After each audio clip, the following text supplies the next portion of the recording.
अवैध दारू विक्रेत्यांमुळे पोलिसाचा मृत्यू।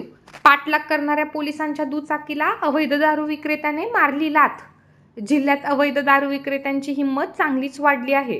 एका अवैध दारू विक्रेत्याने पाठलाग करणाऱ्या पोलिसांच्या दुचाकी वाहनाला लाथ मारल्यामुळे पोलीस कर्मचाऱ्यांचा मृत्यू झाल्याची घटना आज 23 मार्चला दुपारी 2च्या सुमारास चिखली तालुक्यातील शेळगाव आटोळ जवळ घडली आहे। यामध्ये एक पोलीस कर्मचारी गंभीर जखमी देखील झाला आहे। दोन्ही पोलीस कर्मचारी अंढेरा पोलीस स्टेशनमध्ये कार्यरत होते। भागवतगिरी असे मृत्यू झालेल्या पोलीस कर्मचाऱ्याचे नाव असून राम आंधळे जखमी झाले आहेत।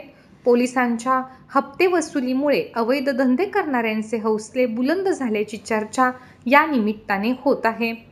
प्राप्त माहितीनुसार अंढेरा पोलीस स्टेशनचे राम आंधळे आणि भागवतगिरी हे दुचाकीने शेळगाव आटोळ परिसरात पेट्रोलिंग करीत होते। शिवणकर नामक अवैध दारू विक्रेता दारूचे बॉक्स घेऊन शेळगाव आटोळकडे येत होता। ही माहिती मिळाल्यानंतर पोलीस कर्मचाऱ्यांनी पाठलाग करून शिवणकरला पकडण्याचा प्रयत्न केला, मात्र मिसाळवाडी ते शेळगाव आटोळच्या मध्ये शिवणकरने पोलिसांच्या दुचाकीला लाथ मारली। त्यामुळे दुचाकी रस्त्याच्या कडेला असलेल्या झाडाला धडकली। यात दुचाकी चालवणारे भागवतगिरी यांचा जागीच मृत्यू झाला। जखमी राम आंधळे यांना रुग्णालयात उपचारासाठी दाखल केले असल्याची माहिती मिळाली आहे।